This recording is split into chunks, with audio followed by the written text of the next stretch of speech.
Welcome. Welcome to Poetry Flash in Berkeley, California. I'm Joyce Jenkins.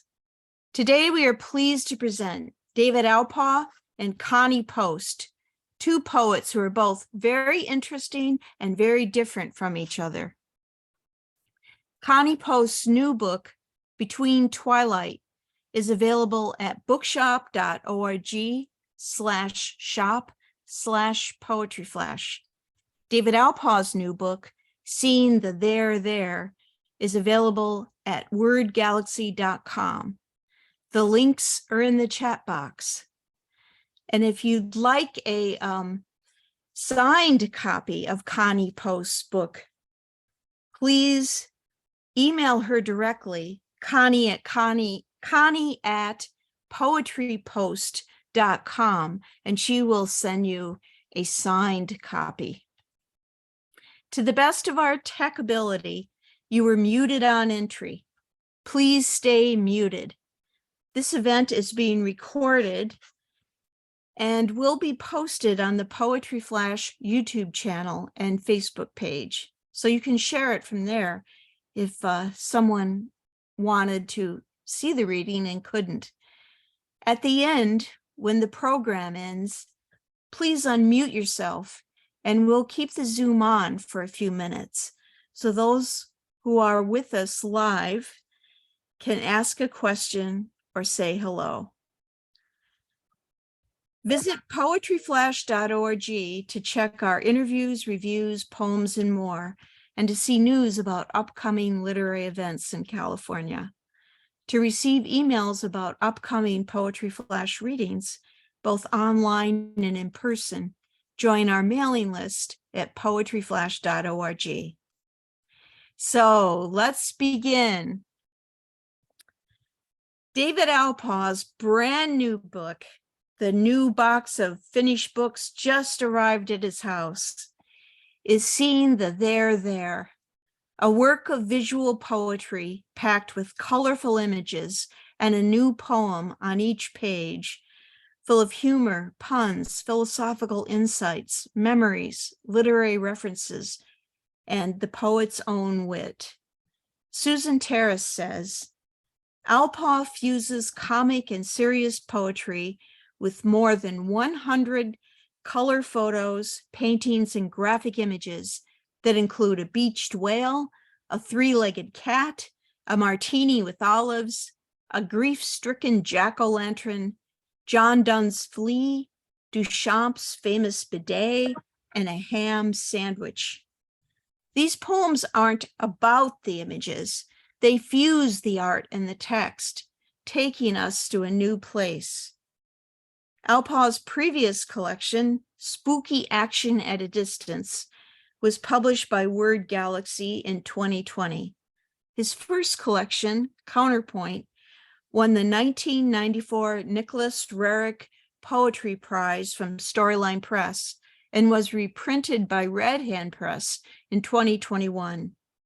His work is included in the anthology, California Poetry from the Gold Rush to the Present, edited by former California Poet Laureate Dana Gioia. And David Alpaugh himself has been a finalist for Poet Laureate of California. I'm delighted to have him with us today. Let's give a warm jazz hand welcome to David Alpaugh.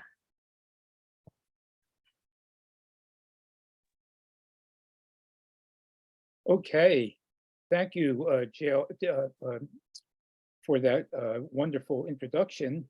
It's always great to be reading for Poetry Flash. Done it a few times before. Always good to be back. Because my poems are fused with various images, I'm going to share them, the poems with you. Let's make sure that works.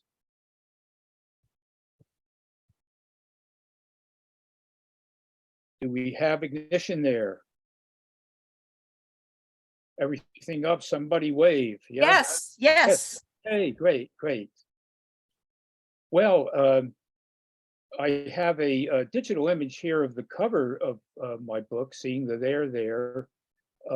because I wasn't sure that I would actually have copies of the book by today, but they arrived yesterday, UPS at 1:30. And so I have a big box of books. And by the way, if you do want to buy signed copies, I'll be glad to send you one. They I do get a author's discount on the book, so I can sell it for a little better price than you would get, say, from most booksellers. Okay, this cover was designed by Alex Pepple, my incredibly talented and able editor of Word Galaxy Press. And he has chosen an image that sort of looks like Berta, the earth goddess, rising out of sort of mountains and the dawn, and electronically saddled with lights, holding up a kind of flashlight to the title of the book. So I think it works very well with the theme of the book, which is basically looking at people, looking at animals, looking at objects, looking at events, at thought experiments, all sorts of things, anything that we can look at and try to perceive and understand, giving the limits that we have, being each of us in a particular biology that doesn't allow us to absolutely see everything. So this is the first poem in my book. And we're beginning with an image of a magician who has sort of a crystal ball in his hand that just seems to be pure light, maybe picking up that electronic theme from the cover, and obviously trying to peer into the future. The interesting thing about the poem is that it is about not the magic of the future, but of the past. Once upon a time, like the soul, is difficult to locate. No wonder if you've forgotten, killing 7 flies with one blow, being brought back to life with a kiss, stealing rampion from a witch's garden. Enough if you remember simply this: long ago, an onlyest bottle opened. A beneficent genie did appear, and you were granted more than 3 paltry wishes.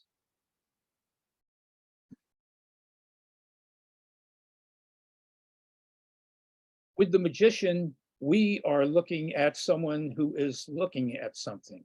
And this continues with this poem, where it looks like it's kind of hard to be absolutely certain, but it looks like a woman who is holding up a leaf, looking at it, and she cannot see us, and we cannot see her. And she is contemplating the curtain, nature itself, which divides us. Leaf fall. Why do I hide behind this leaf? To mask a smile, obscure a grief, or urge passers-by to contemplate the eye no eye can penetrate. Leaf fall.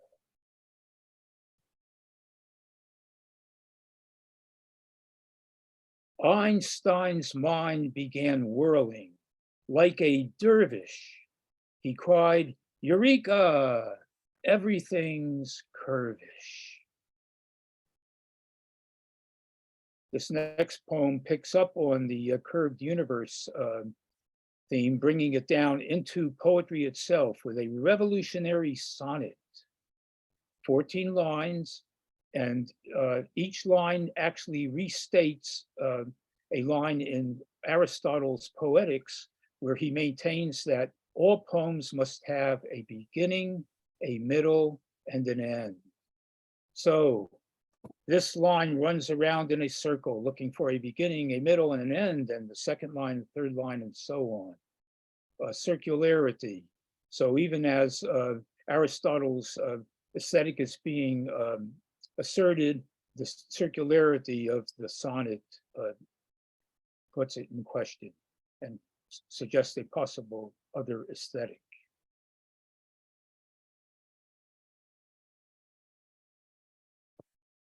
Marcel Duchamp in 1917 was visiting the United States, and he went to a plumbing store and bought a urinal, which he tried to place in a very avant-garde exhibit. He was a member of the group of poets that were putting on this exhibit. And they did put his fountain, that was the name of his exhibit, in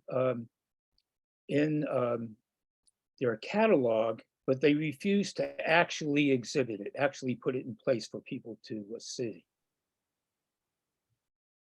Marcel Duchamp on his art. I placed a urinal in old New York. Rather, I tried my best to do so. It yearned to be in the company of Magritte, Giacometti, Picasso. Christened fountain and boldly signed by that underground Dadaist, R. Mutt.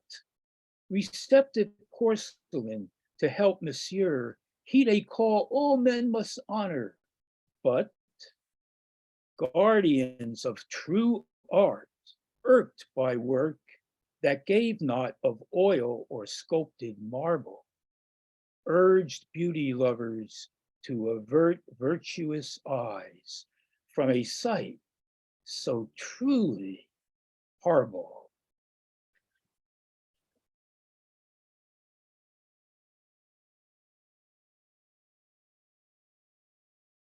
Bring this over a little, okay.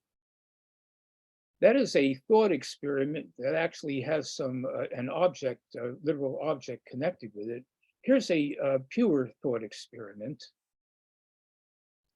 by Erwin Schrödinger, who was the Nobel Prize physicist. In 1935, he came up with a thought experiment where a cat was put into a box. And there was also a device in the box that might or might not be leaking radiation. And so it could kill the cat or not kill the cat. And there was a lot of controversy over this thought experiment. Actually, Schrödinger meant it to be satiric. He was trying to satirize the notion among some quantum physicists that the nature of an object, a particle, depended upon an observer, and that it really didn't have any definition until somebody observed it. And Einstein congratulated him on his thought experiment. But many people took it seriously, as I do here. Wanted, dead or alive. Should you come across Schrödinger's cat, let me know if it's living or dead. Don't waste time looking underneath rocks. Don't waste time looking under your bed. That cat's in a sealed box. The box is in Schrödinger's head. His cat is both dead and alive, but Schrödinger's simply dead.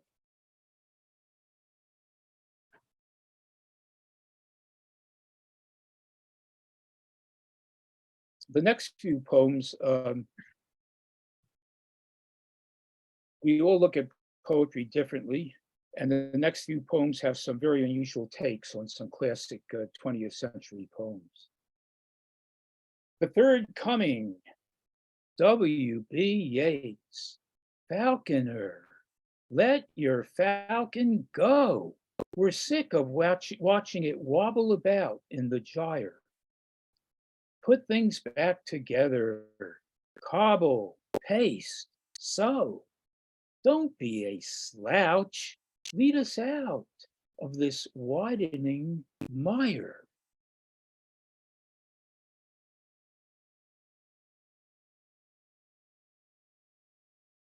Here, Richard Cory's physician explains the mystery of why the man who had everything, both in the Robinson poem and in Simon and Garfunkel's song, went home one night and ended his life.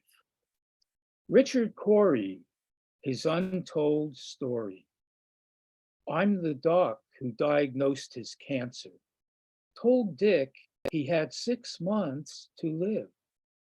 Minutes later, he met with his lawyer to draw up the will in which he'd give the royal riches you so envied to Red Cross and Salvation Army.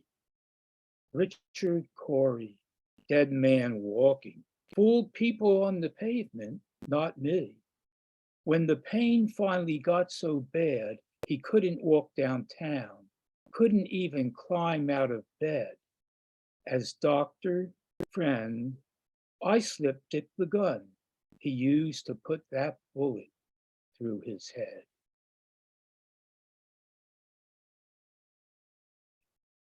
Oh, William Blake, one of my favorite poems.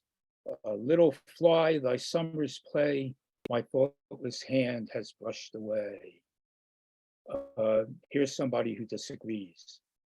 Damn it, Mr. Blake, flies are not at all like thee or me or him or her or us. Swatter in hand, I nail 'em to the wall without regret. Sorry, I'm not a wuss.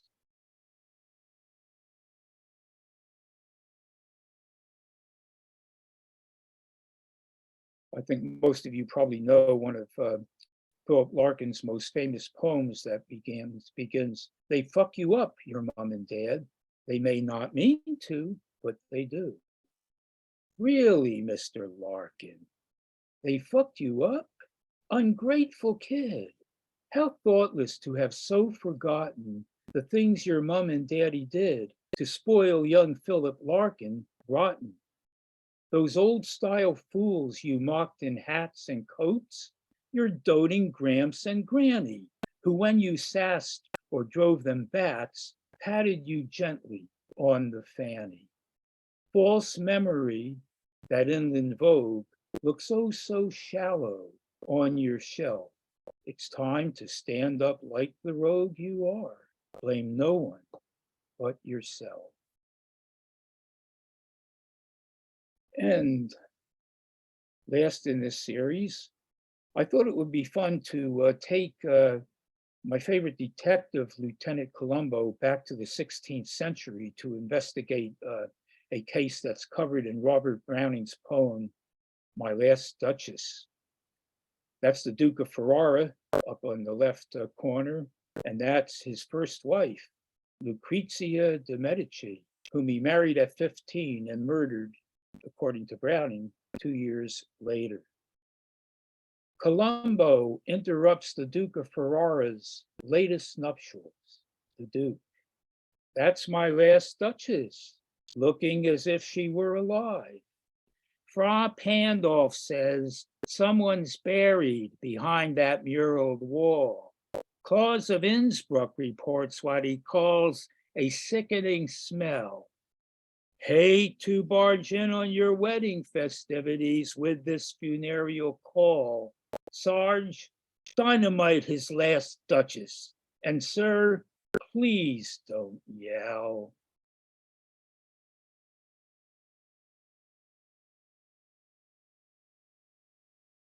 Trying to live in the moment? No one's ever that fast. Those bright stars you see may no longer be. All we can see is our past.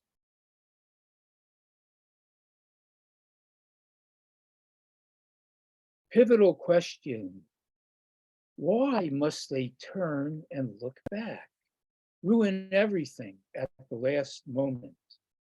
Lot's wife, Eurydice's lover, their answers only partly satisfied. Had to make certain she still followed. Couldn't believe the city I loved was in flames. Why, steps away from sure ground, this urge to look over our shoulder, to risk untold joy just up ahead for a furtive glance behind.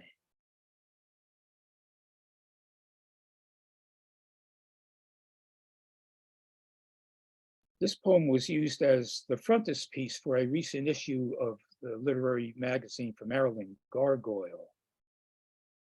Disunited we stand, but on one thing we agree. We much prefer fiction to reality.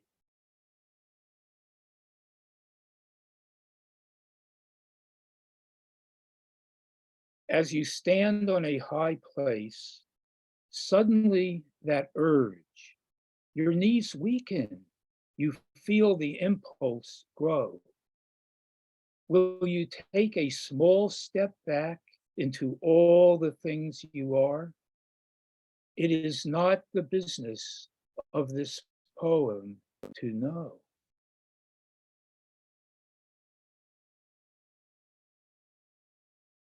A tale of two colors, black versus green. One driver gets to drive all the way home, have pizza with his family, go to bed. The other's pulled over, sits in a cell, lies in a hospital ward, or is dead. Each car has a broken headlight, tail light. Sorry. All tail lights are red. But something has made all the difference, or so somebody said. Shortest poem in the book, Mayfly, here today, gone today, no tomorrow.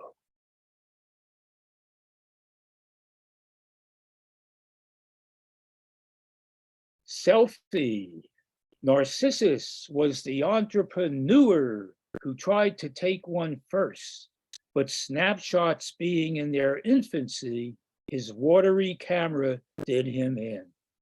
Still, the rippling image that thrilled Narcissus was our species' first attempt at a selfie. Thus began our war on ephemerality, which continues to this day. What Shakespeare fought with his sonnets, millions via photos they display. Horton's Who said it for us all, soft but clear. We are here, we are here, we are here.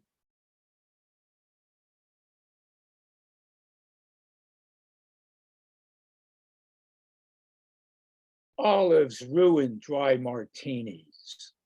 No way those drupes are going to spoil this poem.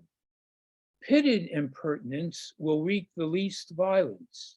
But if you must contaminate pure vodka or gin with that emerald interloper, don't make things worse by stuffing the bugger with a salty red pimento or sour pickled onion or chewy almond.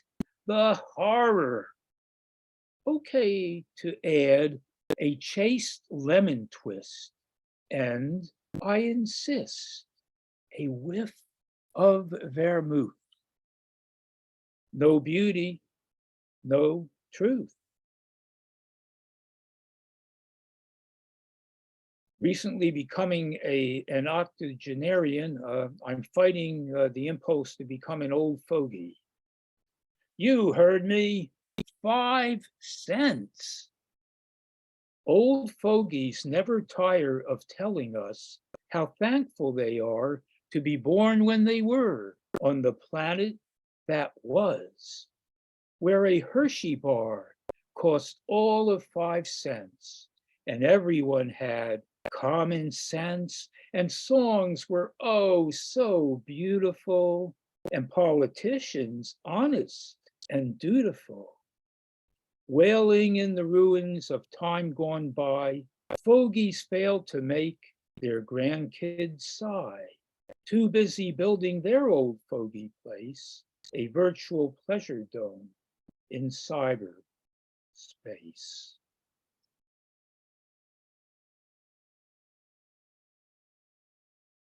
Here's something of an old fogey jack-o'-lantern who is not too happy with his state of being, and maybe he has a point here. Woe is me, by nature meant to be a luscious pumpkin pie to fatten up your rump. I sat for weeks on your porch, pretending to be a torch, wearing the humiliating grin your children gouged through my skin.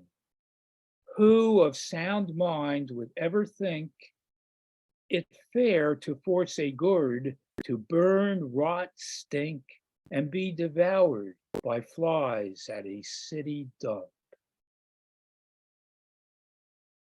Just isn't into the Halloween spirit. Before he springs, the leopard lies in the grass, watching, listening, judging distances, making the leap in his mind. You always find him looking ahead. You never find him looking behind.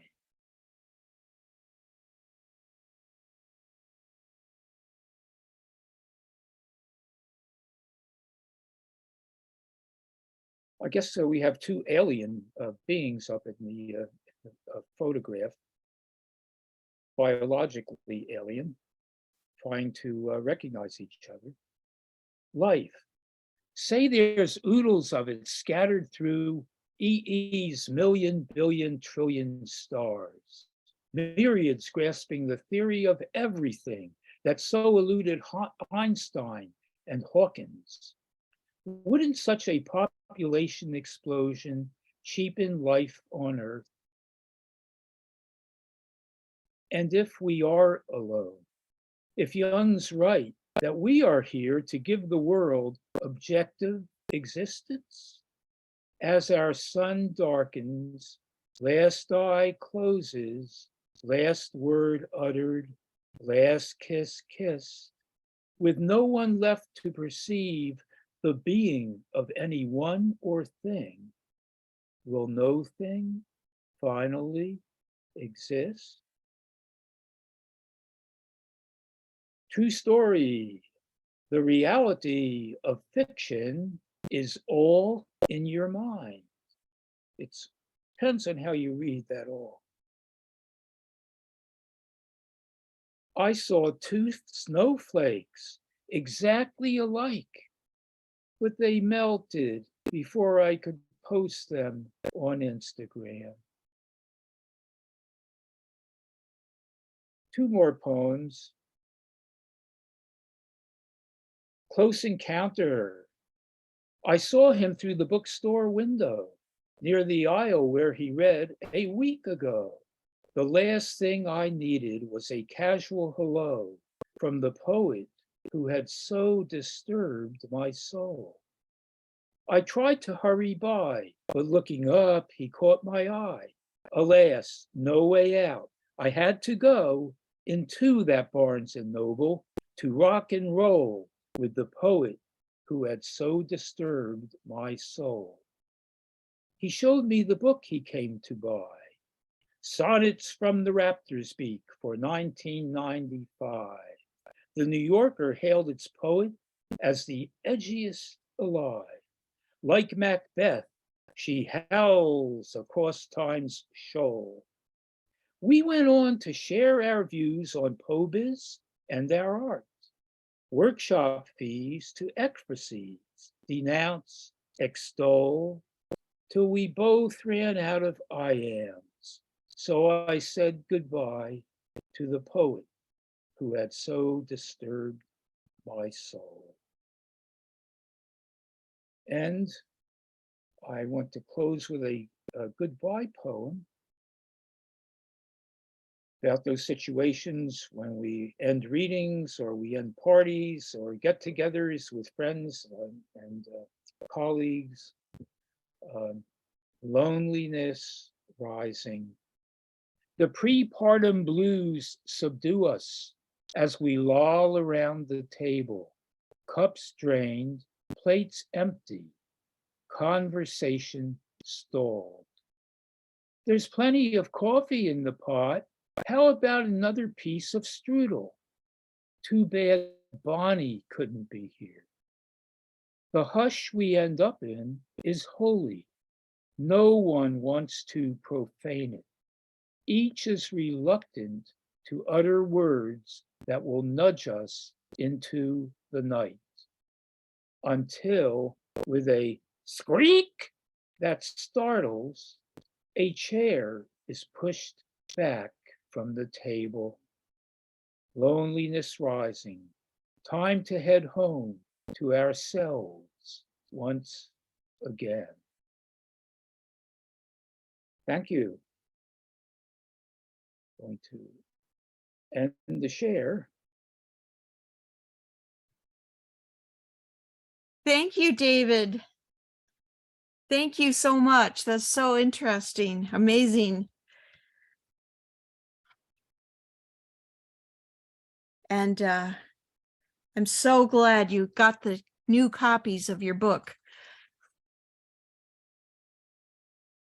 Yes, wonderful.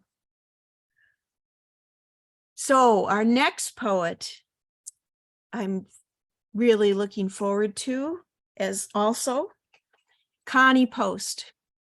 Connie Post's new poetry book is Between Twilight from New York Quarterly Books. These poems, based on illness, day-to-day relationships, and traumatic memories, reflect on how these deeply personal experiences are mirrored by our Earth through climate change and environmental trauma. These experiences seem to come from the poet's own history and lessons, yet feel universal. Pulitzer Prize-winning poet Diane Seuss said, "This honest voice, this exiled voice, comes through in poems that strike me as prayer. They seek mercy, not so much from a deity, but from the world, and most significantly, from herself." Connie Post served as the first poet laureate of Livermore, California. Her previous full-length collections include Floodwater, a Lyre Bird Award winner, and Prime Meridian, that was named a distinguished favorite by the Independent Book Awards. Her honors include the Crabtree Review Poetry Award and Caesura Poetry Award. Her poems have appeared in many journals and anthologies, including Cowlex Cold Mountain Review, the American Journal of Poetry, River Styx, Slipstream, and Verse Daily. Please give a warm Poetry Flash welcome for Connie Post. Hello, I'm so delighted to see all of you here. And I'm very close to many of you, so you know who you are. And I'm just thrilled that David and I can celebrate our books together. So thank you. And Joyce, thank you for Poetry Flash and all the amazing things you do to support writers in literature. Just a quick look at the cover in case you haven't seen it, just so it's so beautiful.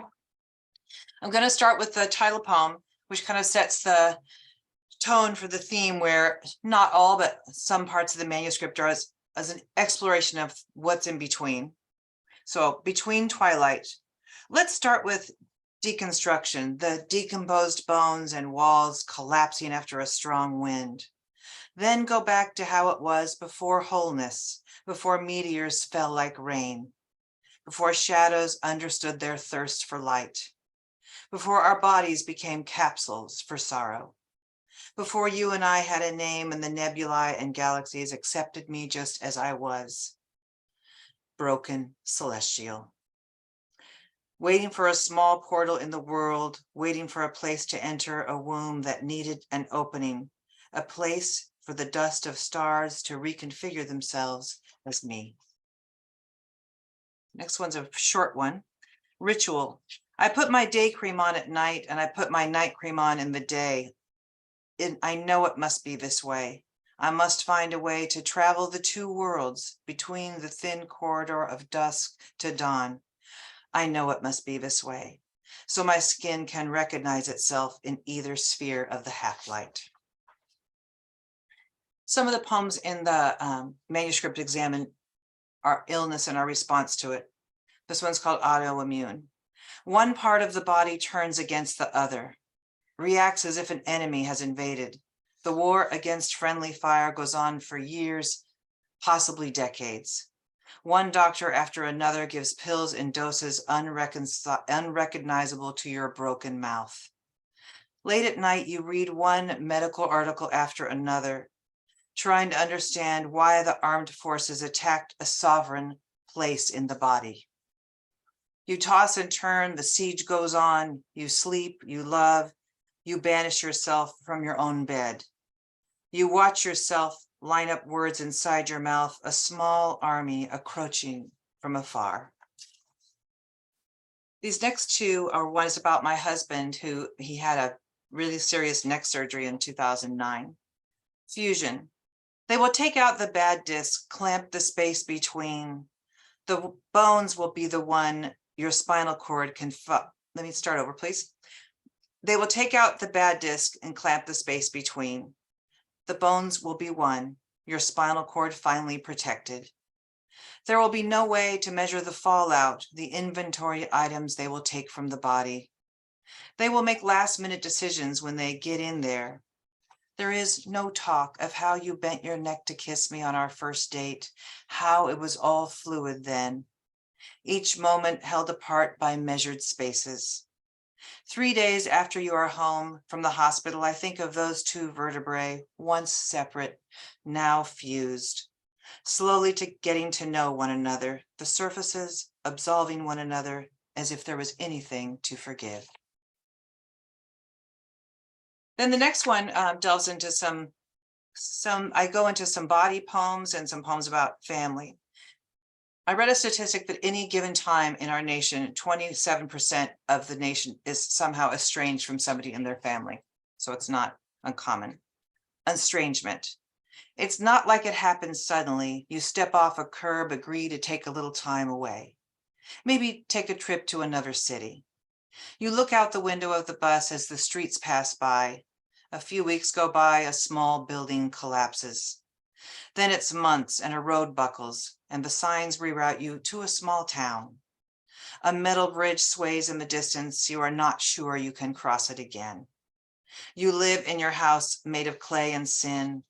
Every day the river runs higher to the underside of the bridge, and soon 20 years of silence has passed. You watch a burning city from far away and notice a pigeon flying towards you, gaining speed, pulling the sky's edge with it, finally landing, carrying its message to an unmarked grave. This one, I'll wait on that one. This one is about, this is some of the family stuff, and it's called River Call. There's a beautiful river in Seattle called the Chehalis River. River Call. You took your boat out on the Chehalis River and caught sturgeon with your brother who was dying of pancreatic cancer. I think of you, Father, holding up the prehistoric looking fish, your hand in its mouth, and that half smile, half sneer. After twilight, you took us inside the cabin, put aside your cores, and cut the meat from the bone and sawed through the coarse skin. You spoke to me through gritted teeth. You told me that too soon the waters would be too heavily fished and there would be too few sturgeon. You told me your own father used to take you fishing before 5 a.m. after a beating the night before. For years after you climbed out of our bunk beds, you left at dawn with a car full of whiskey and drove to that dark lake near our home, searching for your ancient self, as if the fish were still hiding from you in that deep, sandy bottom. This one is called When I Was in 8th Grade. When I was in 8th grade, I kept a list of everyone I hated at school in my diary. Occasionally, if someone was nice to me, I'd cross off their name. In winter, I discovered that my mother went through my diary. She told me I've never seen a child with so much hate. And she shook her head and walked away.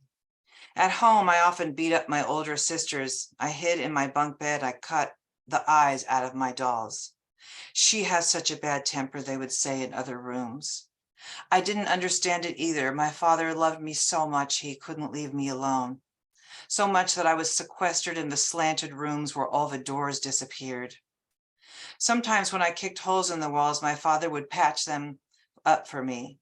I merely had to hand him the spackle and he would smooth it all away.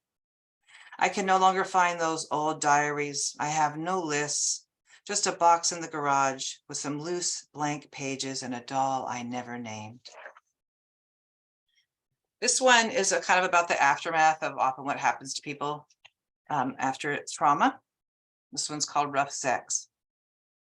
Rough sex, because you never thought of it as rough, because even while inside you, he can't reach a part of you that is holy. Because if you asked him, he would let go of your wrists. Because begging for more is always consensual, even when your bones are nailed to your own oppression. Because you said it was okay while you were suffocating. Because you have to sleep next to him. Because there is a gag order underneath the mattress. Because your mouth becomes an elegy in the middle of the night. Because there is a seance embedded in the ritual of sleep. And the night will never tell you how long it takes to drown in your own starlight. This one's called The Lie.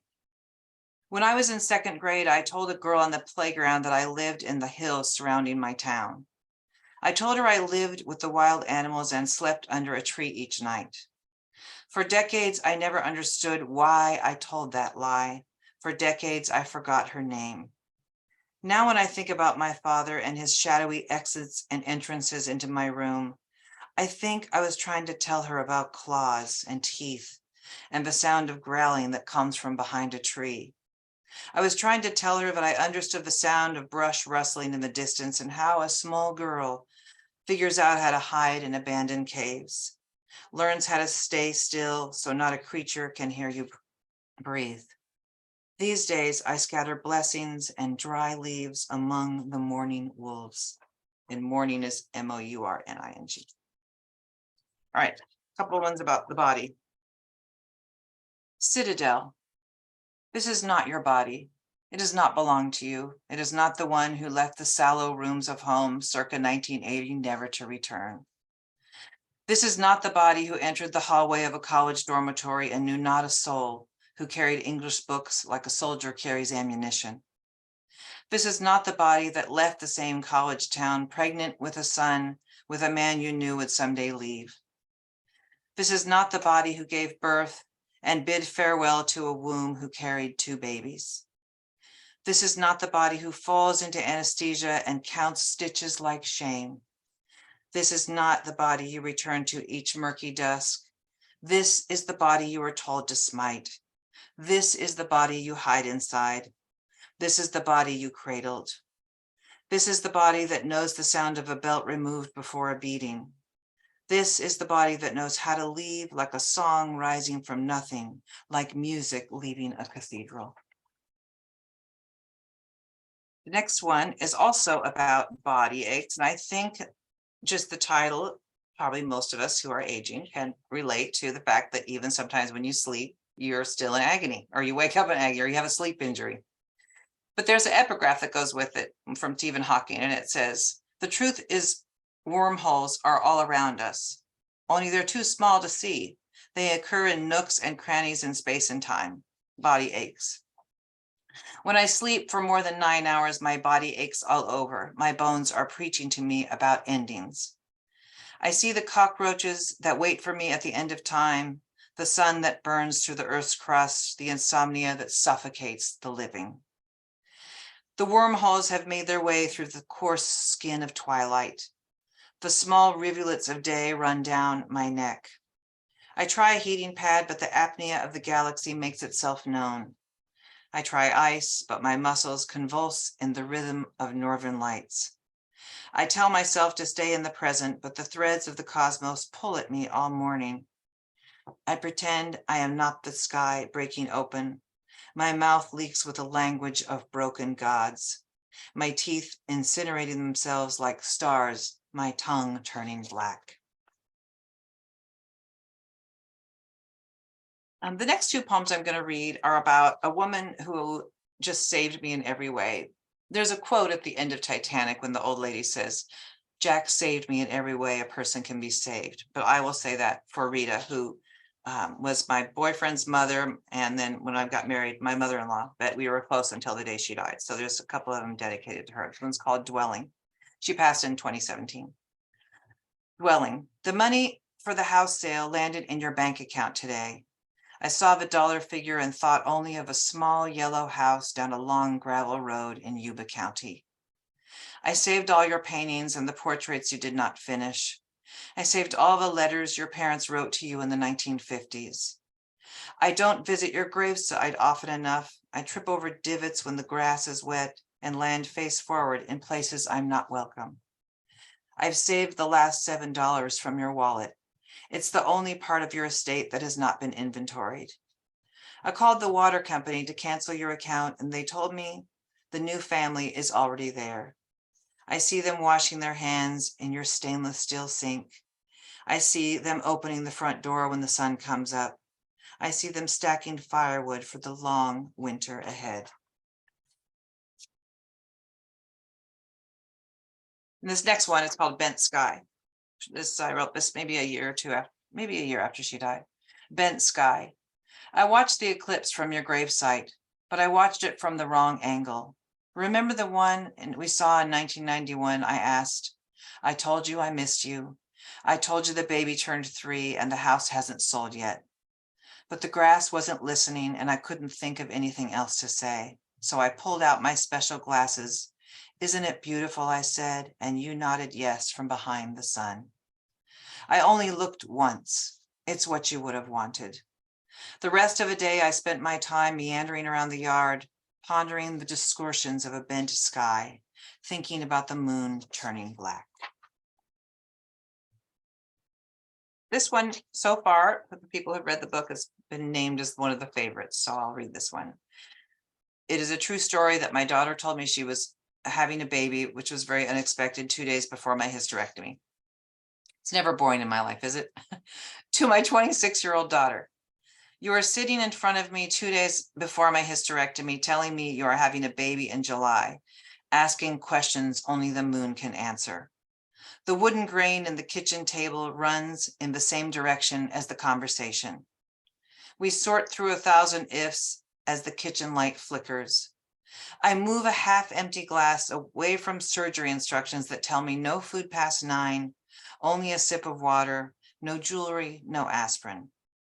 I am telling myself I will be fine. All surgeons know how to remove items from the body, tumors, blockages, hidden prophecies. I am bidding farewell to a knotted house of cells, ramshackle after years of being empty. But it was your first home, your first warm universe, void of Saturn or satellites, where you held out your intricate hand and stepped into your first dance with gravity. You making your own constellations, you forming, emerging as celestial bodies do, quietly changing the galaxy as if to say, I'm here. And boy, did she ever. I've got a few minutes. So I'm going to read the first poem in the book called Floor Plan, which sets the stage for the mood of the book. Floor Plan. I want to live in a house where the rooms are half made, the walls thin as moth wings. A place where no one can be trapped in a room with one persecutor, the one with the dark hands, the open mouth. There will be no bugs crushed into the corner of the night. The plans should not include hall lights or closets. The floors always spotless, clear as a glass bottom boat.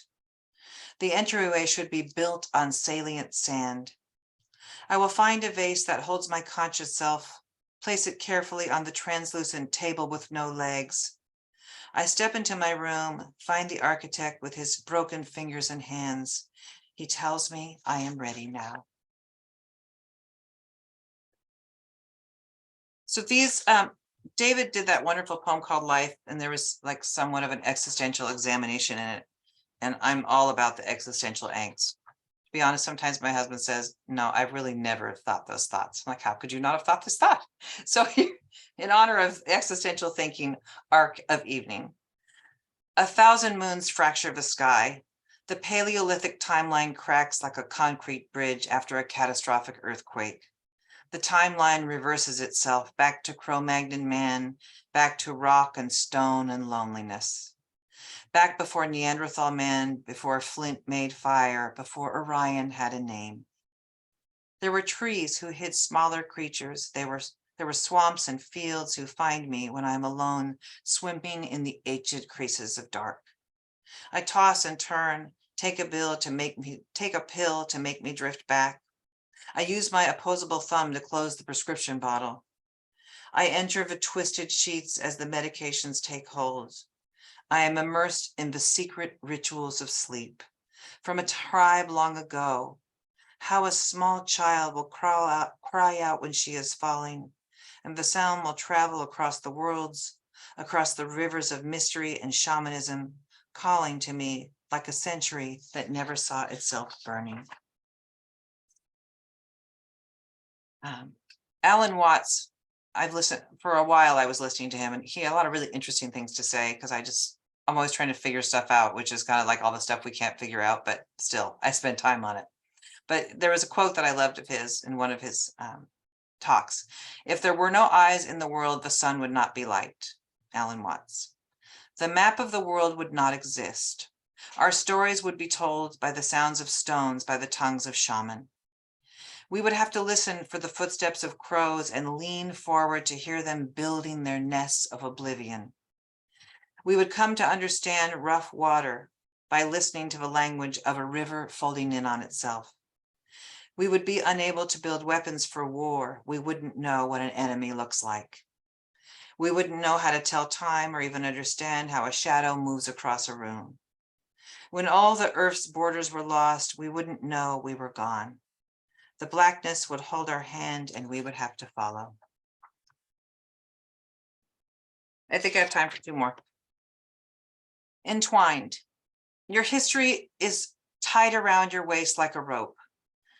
You fling yourself over the water, but the tire swing beckons you back. You find a foothold, you don't find a foothold. It's always the same. The gravity, the incessant gravity pulling you. You land wherever the rope comes loose.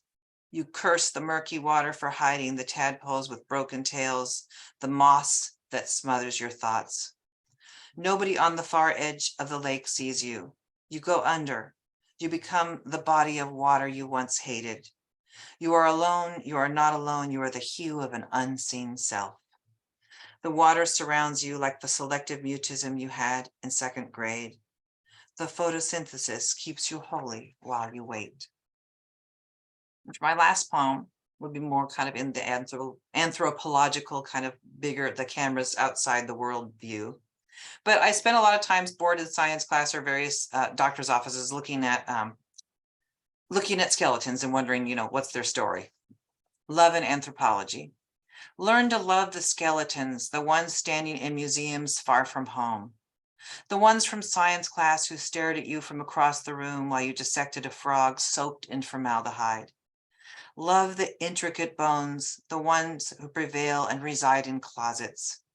The ones whose teeth are missing with the bones chipped in odd places. Pay homage to the ones found in tombs holding the stories of ancient kings and civilizations. Rehearse a psalm for the bones found in a dry field of grass, the only way a young girl's story missing for years can be told. Speak to the spine, its eventual fracture. Play love songs in infinite dark rooms. Hold up your invariable hands of dust and satiate the earth as any lover would. Thank you. Wonderful, Connie. Thank you so much. That was beautiful. Thank you. I really want to thank these two powerful poets, very different from each other, but speaking to each other across the poetic canyons. David Alpaugh and Connie Post. Check out the links in the chat box to purchase their books. David's is available from wordgalaxy.com, and Connie's beautiful new book is available from bookshop.org/shop/poetryflash. Of course, they're available many other places, all the usual places that you buy books. They are available there as well. And if you want a signed copy of Connie's book, email her, Connie@poetrypost.com. And thanks to Rosalinda Monroy for the tech support. Go to poetryflash.org and sign up for our mailing list to get notices about future readings. And join us next Sunday, February 26th, for a Zoom reading with Jenny Lim, Maya Kosla, John Curl, and Chris Olander. And thanks so much for joining us today. Thank you, everybody, for coming.